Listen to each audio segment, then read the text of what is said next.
Hello नमस्कार, मैं doctor Rajneesh Kumar आप सभी का एक बार फिर से हार्दिक स्वागत करता हूं।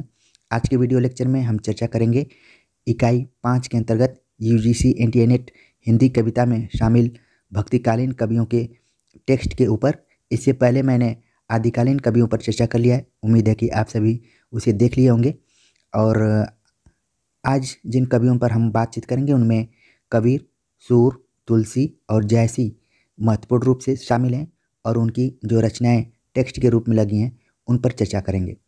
तो चलते हैं, सीधे हम बात करते हैं कबीर, जो कि हजारी प्रसाद द्विवेदी द्वारा लिखी गई आलोचनात्मक पुस्तक है। वो आपके पाठ्यक्रम में लगी हुई है, जिसके कि पद नंबर 160 से लेकर 209 तक के पदों को आपको पढ़ना है। हम कबीर पुस्तक पर चर्चा करें उससे पहले कबीर के संदर्भ में आचार्य रामचंद्र शुक्ल के कुछ महत्वपूर्ण कोटेशंस हैं, उन पर चर्चा करना बहुत ज़रूरी है। क्योंकि जब भी परीक्षाओं में कबीर से संबंधित कोई प्रश्न आते हैं तो लगता है कि कबीर के बारे में आचार्य रामचंद्र शुक्ल तो नहीं कह सकते हैं, क्योंकि वो उनको नहीं पसंद करते थे जितना कि सूर, तुलसी, जयसी के बारे में आचार्य रामचंद्र शुक्ल उनकी प्रशंसा करते हैं और बड़े कवि घोषित करते हैं। लेकिन कबीर पे उन्होंने अपने हिंदी साहित्य के इतिहास में मुश्किल से 3-4 पेज ही लिखा। लेकिन आपको ध्यान देना होगा कि जितना भी उन्होंने लिखा है बहुत ही ठोस लिखा है और परीक्षाओं में खूब सवाल पूछे जाते रहे हैं। तो उन्हीं कोटेशंस को हम देखेंगे ताकि किसी भी तरीके का कोटेशन आए तो आप परीक्षा में उसे 100% सही करने की कोशिश करें। तो चलते हैं, देखते हैं कि आचार्य रामचंद्र शुक्ल ने कबीर के संदर्भ में क्या कहा है। उन्होंने कहा कि निर्गुण मार्ग के निर्दिष्ट प्रवर्तक कबीर ही थे। आगे लिखते हैं कि इसमें कोई संदेह नहीं कि कबीर ने ठीक मौके पर जनता के उस बड़े भाग को संभाला जो नाथपंथियों के प्रभाव से प्रेम भाव और भक्ति रस से शून्य और शुष्क पड़ता जा रहा था। तो आप देख रहे हैं कि यहाँ पर वे कबीर की प्रशंसा करते हुए नजर आ रहे हैं कि इसमें कोई संदेह नहीं कि कबीर ने ठीक मौके पर जनता के उस बड़े भाग को संभाला जो नाथपंथियों के प्रभाव से प्रेम भाव और भक्ति रस से शून्य एवं शुष्क पड़ता जा रहा था। आगे वे लिखते हैं कि उन्होंने भारतीय ब्रह्मवाद के साथ सूफियों के भावात्मक रहस्यवाद, हठ योगियों के साधनात्मक रहस्यवाद और वैष्णवों के अहिंसावाद तथा प्रपत्तिवाद का मेल करके अपना पंथ खड़ा किया।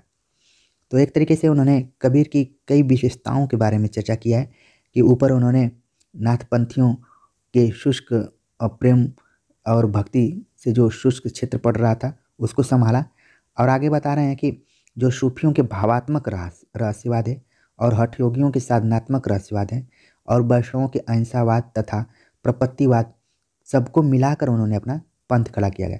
कई बार इंटरव्यू इत्यादि में पूछा जाता है कि कबीर पर किसका किसका प्रभाव ज़्यादातर दिखाई पड़ता है, तो इसमें नाथपंथियों का एक नाम आता है। बाकी यहाँ पर शुक्ल जी कह रहे हैं कि सूफियों का भी प्रभाव है, हठ योगियों का भी प्रभाव और वैष्णवों के अहिंसावाद का भी थोड़ा थोड़ा प्रभाव है। आगे लिखते हैं कि भाषा बहुत परिष्कृत और परिमार्जित न होने पर भी कबीर की उक्तियों में कहीं कहीं विलक्षण प्रभाव और चमत्कार है। प्रतिभा उनमें बड़ी प्रखर थी, इसमें संदेह नहीं है। ये जो वाक्य है कई बार परीक्षा में पूछा जा चुका है, इम्पॉर्टेंट है। एक ही वाक्य आ जाता है कि प्रतिभा उनमें बड़ी प्रखर थी, इसमें संदेह नहीं है। किसके बारे में, किसका कथन है? तो आचार्य रामचंद्र शुक्ल ने कबीर के संदर्भ में ये बात कही है। इसके पहले भी यहाँ से भी सवाल आ जाता है कि कबीर की उक्तियों में कहीं कहीं विलक्षण प्रभाव और चमत्कार है। किसका मानना है? ये शुक्ल का है, या फिर पूरा इस कोटेशन को उठा लिया जाता है। तो आप जानते हैं कि आचार्य रामचंद्र शुक्ल के चाहे निबंध हों चाहे आलोचनात्मक ग्रंथ हों, सबके एक एक वाक्य परीक्षा के दृष्टिकोण से बहुत ही इम्पोर्टेंट है। तो जो जो हमारे चैनल से जुड़े हुए हैं, लगभग आचार्य रामचंद्र शुक्ल को पढ़ने में उनका कठिनाई नहीं हो रही होगी।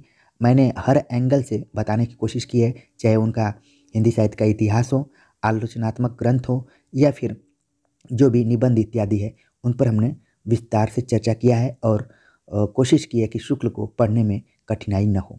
आज के लेक्चर में मैंने त्रिवेणी नामक पुस्तक है, जिसमें कि सूर, तुलसी, जयसी के बारे में आचार्य रामचंद्र शुक्ल ने लिखा है, उसको भी आधार के रूप में आज के लेक्चर में शामिल किया है।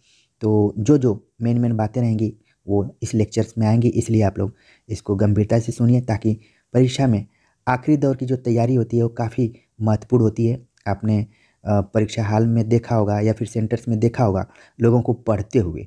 तो पढ़ते हुए आप जब देखते हैं तो कई बार लगता है कि ये कोई दिखा रहा है या फिर परीक्षा के कुछ समय पहले पढ़ेंगे तो कन्फ्यूजन हो जाएगा और तैयारी डिस्टर्ब हो जाएगी। लेकिन कई लोग जो पढ़ते हुए आपको नज़र आएंगे, लगता है कि किताब को पूरा वो अपने अंदर समाते हुए जा रहे हैं और चाहते हैं कि कितना से अधिक ग्रहण कर लें। तो ये सबके पढ़ने की अलग अलग वो होती है। कई बार आपने सुना भी होगा कि परीक्षार्थियों को कहते हुए कि मैंने तो सेंटर हॉल में सेंटर के बाहर इस प्रश्न को पढ़ लिया था और सही हो गया। तो इसलिए आखिरी समय तक आपको पढ़ते रहना चाहिए, तैयारी करते रहनी चाहिए। तो उम्मीद है कि इस चीज़ को ध्यान में रखेंगे और लेक्चर्स को भी आप गंभीरता से सुनते रहेंगे और देखते रहेंगे। तो जो मैं बताना चाह रहा था कि आचार्य रामचंद्र शुक्ल ने कबीर के संदर्भ में क्या क्या बातें कही हैं, वो आप उससे परिचित होंगे। आगे डॉक्टर बच्चन सिंह ने कबीर के बारे में लिखा है कि हिंदी भक्ति काव्य का प्रथम क्रांतिकारी पुरस्कर्ता कबीर है। ठीक है, ये बच्चन सिंह हिंदी साहित्य का दूसरा इतिहास में लिखते हैं। हजारी प्रसाद द्विवेदी, जिन्होंने कि सुर तुलसी जैसी के बरस कबीर को हिंदी साहित्य में स्थापित करने के लिए कबीर नामक पुस्तक लिखा, जिसका प्रकाशन सन 1942 ईस्वी में हुआ था। और सबसे महत्वपूर्ण कोटेशन जो हजारी प्रसाद द्विवेदी का है कि कबीर भाषा के डिक्टेटर से सीधे सीधे नहीं तो दरेरा देकर अपनी वो बात कहते थे। ठीक है, तो कई बार कोटेशन ये पूरा पूछ लेता है और कई बार ये छोटा से पूछ लेता है कि भाषा का डिक्टेटर किसने कहा है। तो हजारी प्रसाद द्विवेदी इसका आंसर होगा। अगर कबीर नामक पुस्तक की विषय वस्तु पर चर्चा करें तो हजारी प्रसाद द्विवेदी ने कुछ महत्वपूर्ण पॉइंट्स पर चर्चा किया है, जिसमें कि उन्होंने प्रस्तावना में पुस्तक के बारे में लिखा है। बाकी अवधूत कौन है, नाथपंथियों के सिद्धांत और कबीरदास का मत, हठ योग की साधना, निरंजन कौन है, योग परक रूपक और उलटबासियाँ, ब्रह्म और माया, निर्गुण राम, बाह्याचार, संतों भक्ति, सतो गुरु आनी, ये सब टॉपिक्स हैं। इसके बाद भारतीय धर्म साधना में कबीर का स्थान, भगवत प्रेम का आदर्श, रूप और अरूप, सीमा और असीम, ये कुछ टॉपिक्स हैं। हो सकता है कि कभी इन टॉपिक्स से भी क्वेश्चंस आ जाते हैं। और बाकी आपको ये पता होना चाहिए कि अवधूत नाथपंथियों के बारे में, हठ योग साधना, निरंजन क्या है, योग परक रूपक और उलटबासियाँ, क्योंकि जो कबीर है ये उलटबासियों के लिए भी फेमस रहे हैं। ब्रह्म और माया को लेकर उनका क्या विचार रहा है, निर्गुण राम। आगे चलकर तुलसीदास ने भी अपने ग्रंथ का आधार राम को बनाया था और इससे पहले कबीर ने भी राम के बारे में चर्चा की है। अदसर सुत त्यों लोग बखाना, राम नाम का मरम है आना। इस कोटेशन से आप लोग परिचित होंगे। इसको लेकर कई बार इंटरव्यू में सवाल भी पूछा जाता है कि तुलसी के राम और कबीर के राम में क्या अंतर है, तो इस चीज़ को देखना है। और बाह्याचार, संतो भक्ति, सतो गुरु आनी, और भारतीय धर्म साधना में कबीर का क्या रोल रहा है, उनका क्या स्थान है, ये सारी चर्चाएं इस पुस्तक में की गई हैं। तो मोटे तौर पर कबीर नामक पुस्तक के बारे में आप परिचित हो गए होंगे कि किन किन चीज़ों पर बात की गई है। अगर प्रमुख पंक्तियों पर चर्चा करें तो जैसा कि मैंने बताया कि कुल 160 पद से लेकर 209 पदों तक आपको पढ़ना है, तो पदों की संख्या बहुत ज़्यादा हो रही है। लेकिन मुख्य मुख्य जो कुछ पंक्तियाँ हैं परीक्षाओं में पूछी गई हैं उन पर मैं चर्चा कर लेता हूँ। पहली पंक्ति है कि कबीर लिखते हैं कि लोका मति के भोरा रे। दूसरी पंक्ति है कि पूजा सेवा नेम व्रत गुड़ियन का सा खेल, जाति न पूछो साध की पूछ लीजिए ज्ञान। ये पंक्ति काफ़ी इंपॉर्टेंट है। ठीक है, इसको ध्यान में रखिए। अगली पंक्ति है, मैं कहता हूँ आखिन देखी, तू कहता है कागज की लेखी। कई जगह लेखी लिखा रहता है, लेकिन पुस्तक में मैंने देखा कि देखी लिखा है, क्योंकि अब मैं भी थोड़ा सा अलर्ट रह रहा हूँ, क्योंकि जो लोग मुझसे जुड़े हुए हैं काफ़ी गंभीर श्रोता दर्शक और पाठक हैं, तो चीज़ों को अब क्लियर करके मैं बताने की कोशिश करता रहा हूँ कि प्रामाणिकता का जो प्रतिशत हो वो 100% के आसपास में हो। तो पुस्तक में मैंने देखा और इसी चीज़ को लिखा है, लेकिन सही मुझे लग रहा है कि लेखी होना चाहिए। ठीक है, अगली जो पंक्ति है कि दुल्हन अंगिया काहे न धोआई, ये पंक्ति भी कई बार पूछी जा चुकी है। मोरी चुनरी में परी गयो दाग पिया, तेरा धन एक आध है कोई, अब बुझा लोग कहाँ लो बुझे बूझन हार विचारो, साधो देखो जग बौराना। ये भी पंक्ति काफ़ी इंपॉर्टेंट है, परीक्षा में कई बार आ चुकी है।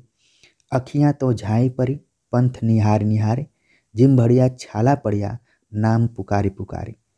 ठीक है, ये भी पंक्ति अद्वैतवाद की तरफ संकेत कर रही है और ये यूजीसी नेट के लिए तो इम्पॉर्टेंट है। जीडीसी में एक बार ये पंक्ति पूछी जा चुकी है, किसकी है और इसमें किस दर्शन की चर्चा की गई है।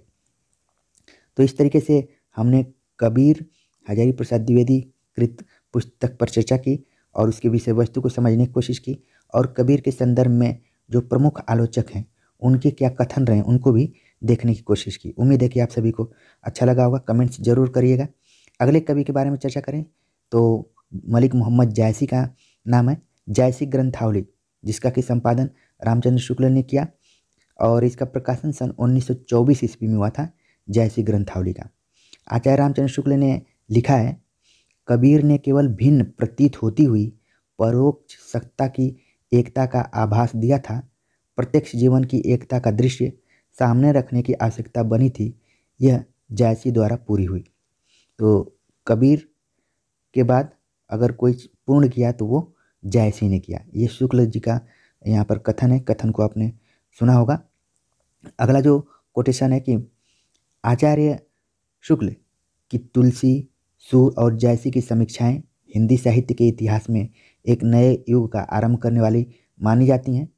इनमें गुण दोष विवेचन की पारंपरिक पद्धति से आगे बढ़कर आचार्य शुक्ल ने उपयुक्त कवियों की मूल विशेषताओं और अंतः प्रकृतियों का गंभीर विश्लेषण किया है।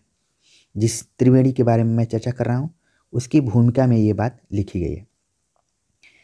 यह यहाँ स्मरणीय है कि उपयुक्त तीनों ही कवि भक्तकालीन हैं, तीनों ही परोक्ष सत्ता में विश्वास करते हैं, तीनों के ही काव्य का मर्म बिंदु प्रेम है।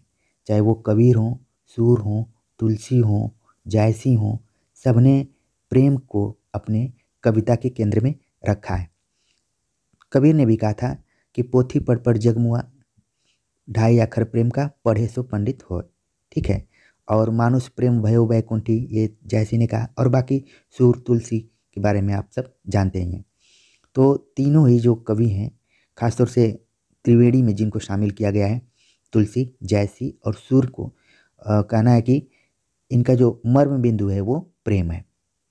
तो जो मैं लेक्चर तैयार करता हूँ, मेरी कोशिश रहती है कि अगर आपको थ्योरेटिकल हिसाब से ऑब्जेक्टिव प्रश्न आए, किसी भी तरीके से घुमा कर भी आए, तो आप उसको हल कर लें। ठीक है, अगर अब प्रश्न में पूछा जाए कि सूर तुलसी जायसी में कॉमन कौन सा तत्व है, तो प्रेम है। ठीक है, आगे बात करते हैं। जायसी के लिए प्रेम मनुष्य को वैकुंठी बनाने वाला है। सूर का प्रेम वर्णन दिव्य माधुर्य की अनुभूति कराने वाला है। अब इनका मर्म बिंदु प्रेम तो है, लेकिन इनका उद्देश्य क्या है उसके बारे में चर्चा हो रही है कि जायसी का प्रेम मनुष्य को वैकुंठी बनाने वाला है, सूर का प्रेम वर्णन दिव्य माधुर्य की अनुभूति कराने वाला है, तुलसी का प्रेम कर्म क्षेत्र में श्रांत पथिक को सुख शांति और शीतलता प्रदान करने वाला है। तीनों ही कवि हिंदी साहित्य के गौरव हैं। तो अब आपको बहुत सारी चीज़ें सूर तुलसी जैसी में क्लियर हुई होंगी। आचार्य रामचंद्र शुक्ल लिखते हैं कि जायसी मूलतः प्रेम और सौंदर्य के कवि हैं। तो भक्तिकालीन कवियों में आप देख रहे हैं कि प्रेम और सौंदर्य के कवि कौन है, जायसी है। यही अगर आप छायावाद पढ़ेंगे तो वहाँ पर प्रेम और सौंदर्य के कवि जयशंकर प्रसाद हैं। तो इस तरीके से आपके दो ऑब्जेक्टिव क्वेश्चन यहाँ पर तैयार हो गए।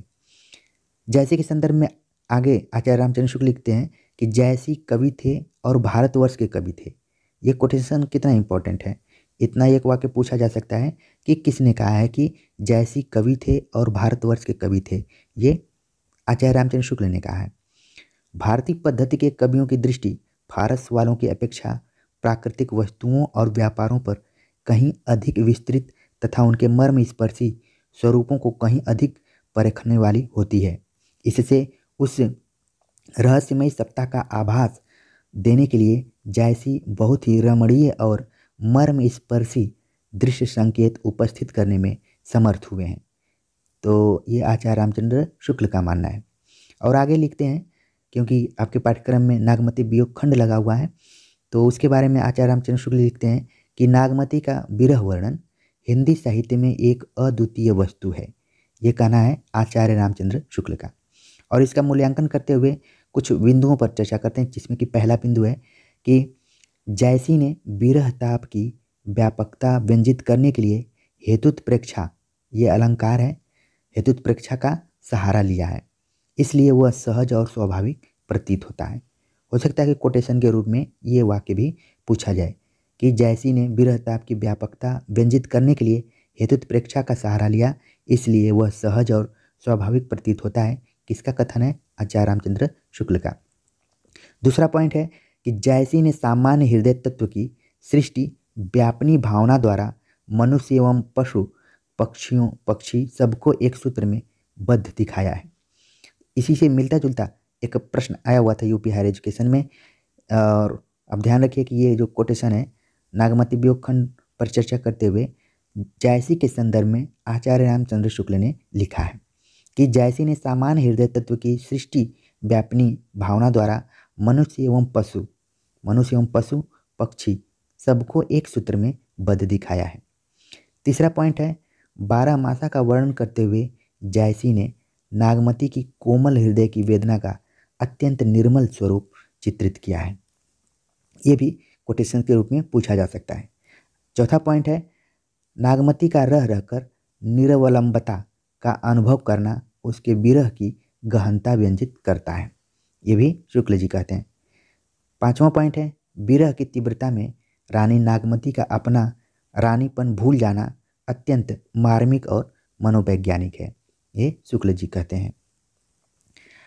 तो इस तरीके से हमने कुछ पॉइंट्स पर चर्चा की। इसके अलावा पद्मावत की अन्य विशेषताओं में प्रेम पद्धति, कथा संगठन, वस्तु वर्णन, अलंकार, विधान, स्वभाव चित्रण, रहस्यवाद, काव्य भाषा आदि के विश्लेषण में भी उन्होंने सर्वथा मौलिक दृष्टि का परिचय दिया है। तो अभी जितनी बातों पर मैंने चर्चा की वो सब आचार्य रामचंद्र शुक्ल के त्रिवेणी नामक पुस्तक के आधार पर थी। आगे जायसी पर विचार करते हुए विजय देवनारायण शाही ने एक पुस्तक ही लिखी थी, जायसी नामक पुस्तक, जिसका कि प्रकाशन सन 1983 ईस्वी में हुआ था। जायसी नामक पुस्तक लिखा था विजय देवनारायण शाही ने। शाही जो कि तार सप्तक के भी कवि माने जाते हैं। आप कमेंट्स कर जरूर बताइए कि विजय देवनारायण शाही का संबंध किस सप्तक से रहा है। ठीक है, उन्होंने पद्मावत के बारे में कहा था, पद्मावत को हिंदी में अपने ढंग की अकेली ट्रेजिक कृति कहा है। ठीक है, और एक जब JNU MA या फिर MPhil का एंट्रेंस हुआ करता था, जब लिखित परीक्षाएं होती थी, तो इसमें एक सवाल आता था कि सिद्ध कीजिए कि मलिक मोहम्मद जायसी सूफी थे लेकिन कुजात सूफी थे। ठीक है, तो कुछ वो विजय देवनारायण शाही के पुस्तक के आधार पर ही प्रश्न पूछा जा रहा था, क्योंकि जो इससे पहले की रचनाएं लिखी गई हैं उनमें उतना विरह जो ट्रेजिडी है वो नहीं रही है, लेकिन मलिक मोहम्मद जायसी ने पद्मावत में खासतौर से नागमती वियोग खंड को लिखते हुए एक ट्रेजिक घटना को लिखा है। ठीक है, और इन्होंने हिंदू रीति रिवाज और संस्कृति कैलेंडर के अनुसार ही इस रचना को लिखा है। ये भी एक कारण रहा है। आचार्य रामचंद्र शुक्ल द्वारा संपादित जो पद्मावत है यानी कि जायसी ग्रंथावली का 30वां खंड नागमती वियोग खंड है। ये भी एक फैक्चुअल जानकारी आपको है कि 30वां खंड है नागमती वियोग खंड, जबकि इसमें कुल 57 खंड है। ये भी कई बार परीक्षा में पूछा जा रहा, तो इसको ध्यान में रखिए। पद्मावत में श्रृंगार का वियोग पक्ष 3 चरित्रों के माध्यम से दिखाया गया है, रत्नसेन, पद्मावती और नागमती। तो एक तरीके से ये पात्र भी हैं और इनको और वियोग पक्ष इनका जो है इन तीनों चरित्रों के माध्यम से दिखाने की कोशिश मलिक मोहम्मद जायसी ने की है। जायसी ने नागमती के विरह का विस्तृत वर्णन किया है जो बेहद रमणीय, सुंदर और मार्मिक है। नागमती रत्नसेन की पत्नी है जो रत्नसेन के पद्मावती की खोज में सिंगल द्वीप जाने पर 1 वर्ष तक पति से अलग रहने के कारण विरह वेदना भोगती है। सच यह है कि जायसी का भावुक मन नागमती के वियोग में ही अधिक रमा है। कुल 57 खंड हैं, लेकिन 30वां खंड नागमती वियोग खंड से संबंधित है और जो कि आपके हर महाविद्यालय, विश्वविद्यालय, यहाँ तक कि 10वीं 12वीं के भी पाठ्यक्रम में शामिल रहा है। नागमती वियोग खंड से लगभग सभी बच्चे परिचित होंगे जो हिंदी साहित्य पढ़े होंगे कहीं न कहीं।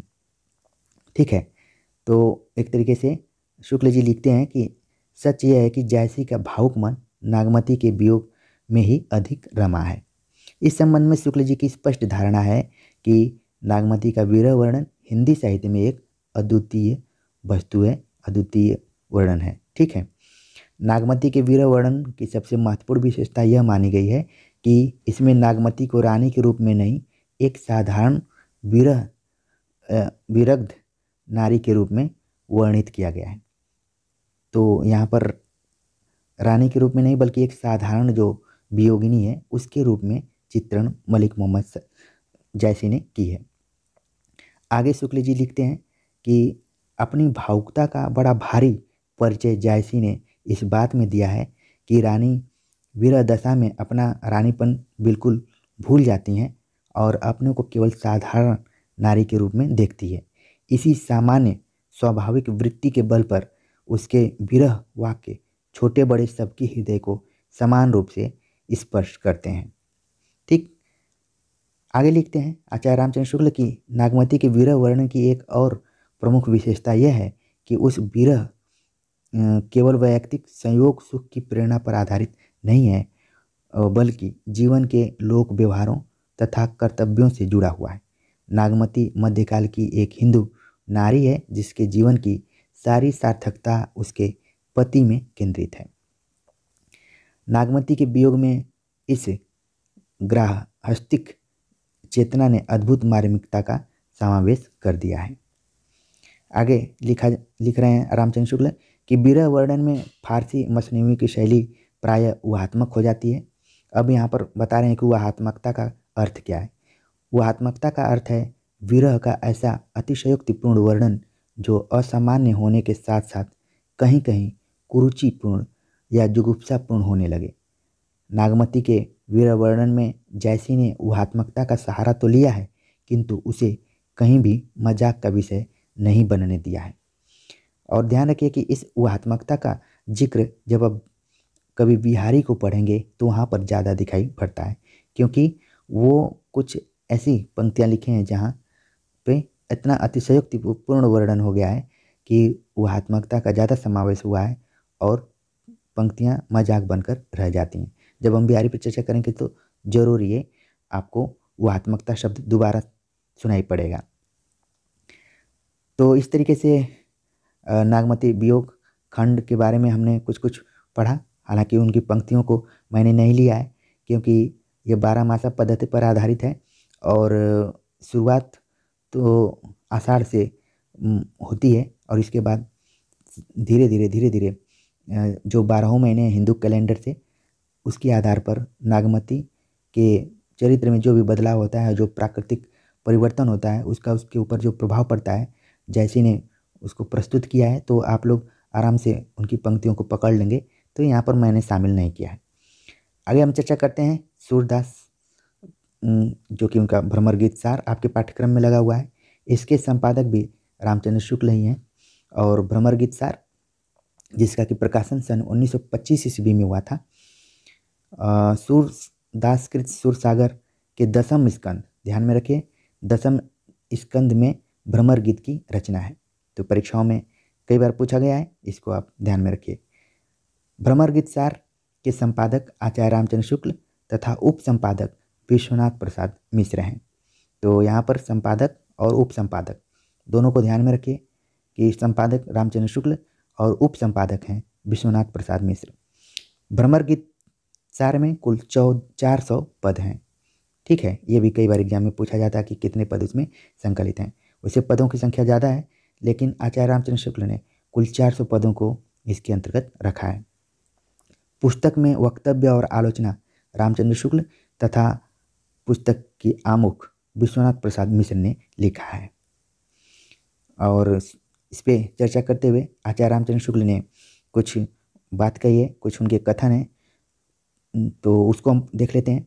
सूर के वर्जना रहित अकुंठ प्रेम का संबंध उन्होंने गोप जीवन की स्वच्छंद जीवनचर्या के साथ जोड़ा है। आचार्य रामचंद्र शुक्ल ने उन्होंने लक्षित किया है कि कृष्ण और गोपियों का साहचर्य पुष्ट प्रेम जीवनोत्सव के रूप में प्रस्फुटित हुआ है और कृष्ण के मथुरा चले जाने पर प्रकृति के मुक्त वातावरण में विप्रलंभ के व्यापक और गंभीर प्रसार का जो चित्रण सूरदास ने किया है वह अप्रतिम है।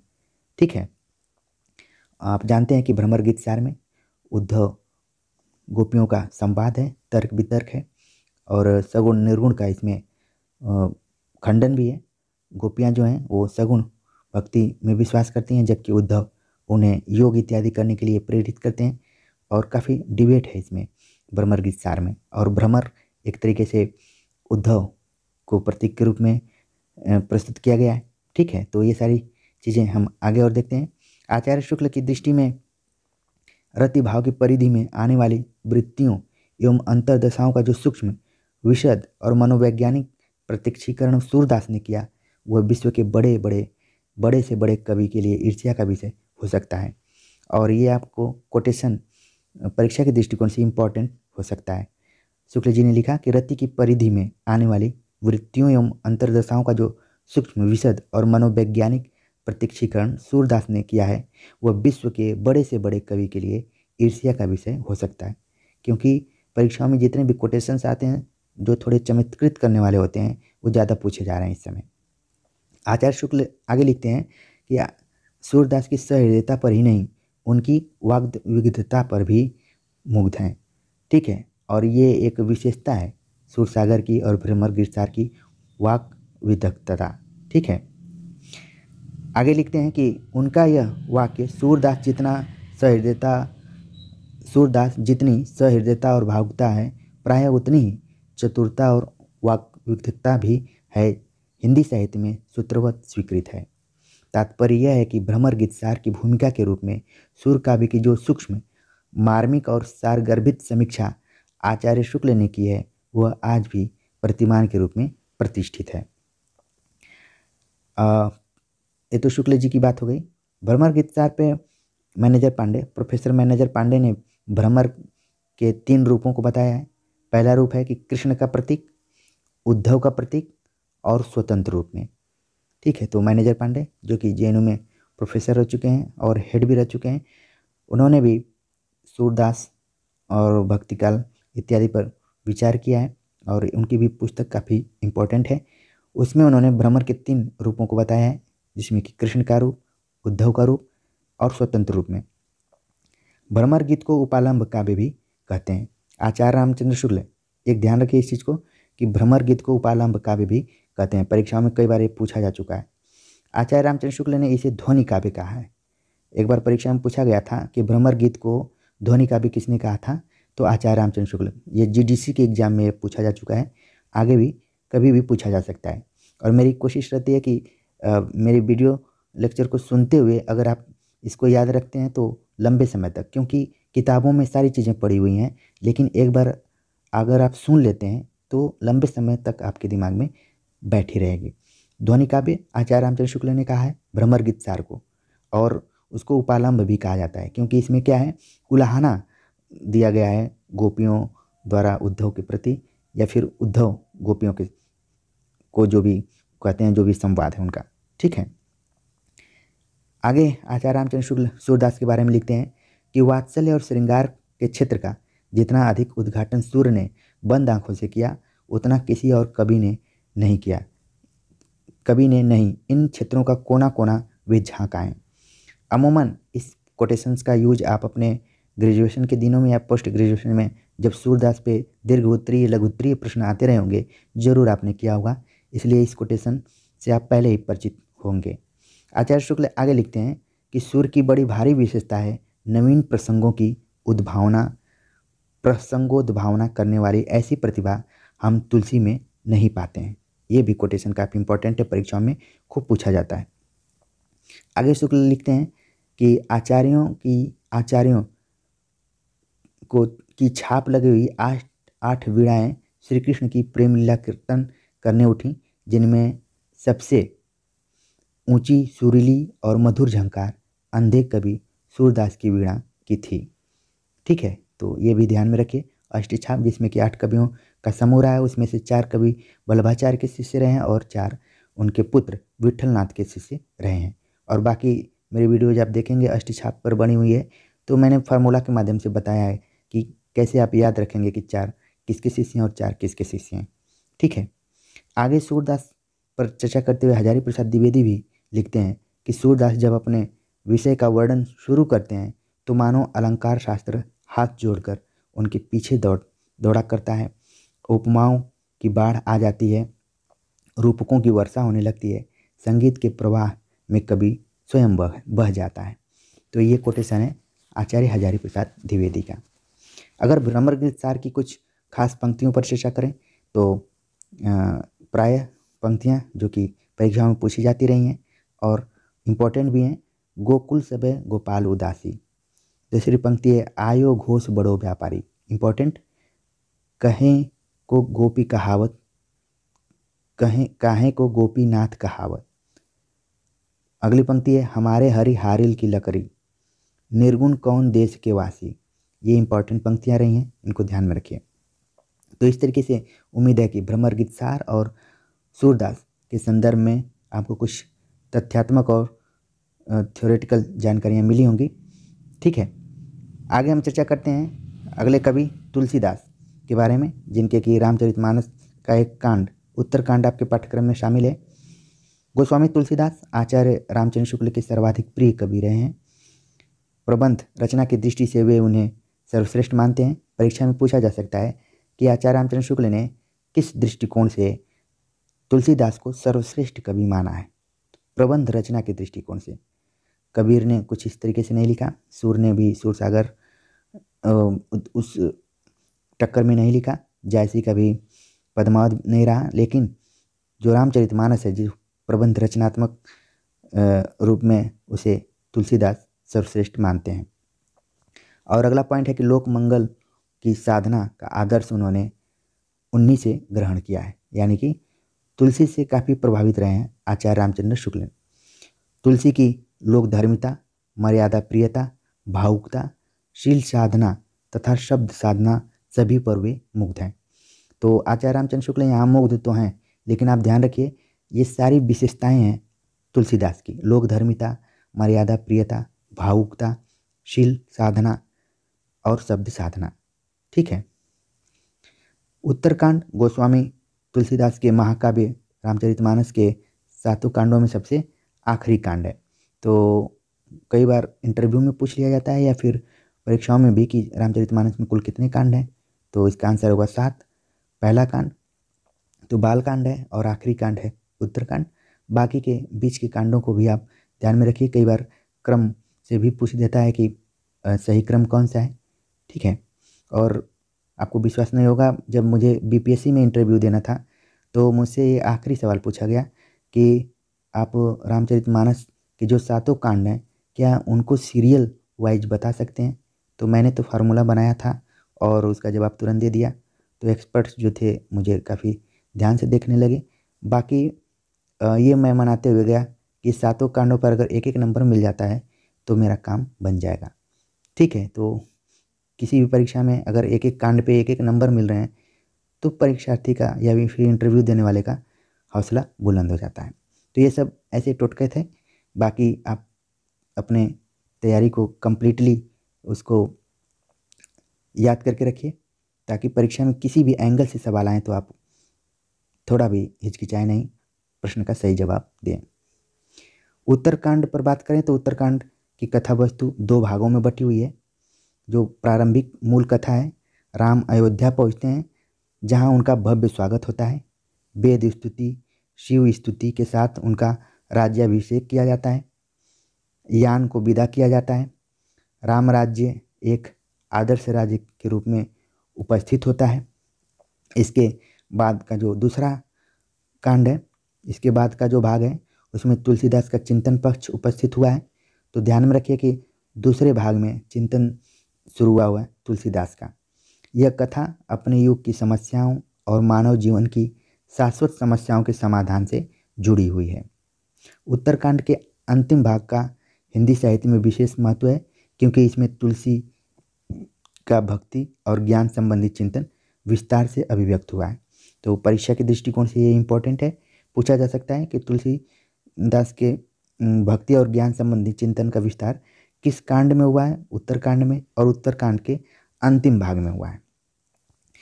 वस्तुतः तुलसीदास ने उत्तरकांड के उत्तर भाग में काक भुसुंडी गरुड़ की कथा विशिष्ट उद्देश्य से रखी है। ठीक है, इस कथा के माध्यम से तुलसीदास ने ईश्वर के अवतार एवं उसकी लीला का मर्म, मानव जन्म का महत्व, मानव का दुख, संत असंत के लक्षण, पाप और पुण्य आदि पर विचार किया है। अपने युग की समस्याओं को ध्यान में रखते हुए उन्होंने कलयुग वर्णन, शैव एवं वैष्णव मतों का समन्वय, निर्गुण सगुण विवाद आदि प्रसंगों को शामिल किया है।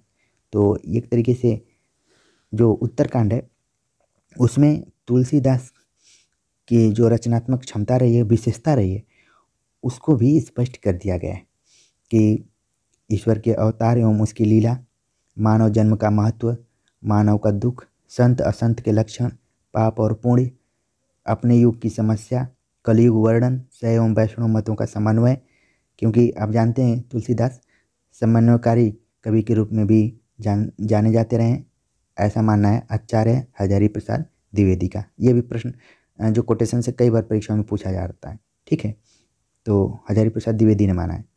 और निर्गुण सगुण आदि जो भी विवाद रहे हैं उस समय के, उन प्रसंगों को उत्तरकांड में शामिल किया गया है। तो उत्तरकांड के पंक्तियों को मैंने नहीं लिया है, उसकी विषय वस्तु को ही बताने की कोशिश की और बाकी जो भी फैक्चुअल जानकारियाँ थीं उनको यहाँ पर कलेक्ट करने की कोशिश की। तो उम्मीद है कि ये लेक्चर आप सभी को पसंद आया हुआ होगा और एग्ज़ाम की तैयारी में आपने पहले भी इसको पढ़ा होगा, लेकिन क्विक रिवीजन के हिसाब से और सुनी हुई चीज़ जो कि लंबे समय तक याद रहती है उसको ध्यान में रखते हुए हमने इस वीडियो लेक्चर को तैयार किया। आपके लिए फ़ायदेमंद होगी, कमेंट्स कर ज़रूर बताइएगा। मिलते हैं अगले टॉपिक के साथ, तब तक के लिए नमस्कार।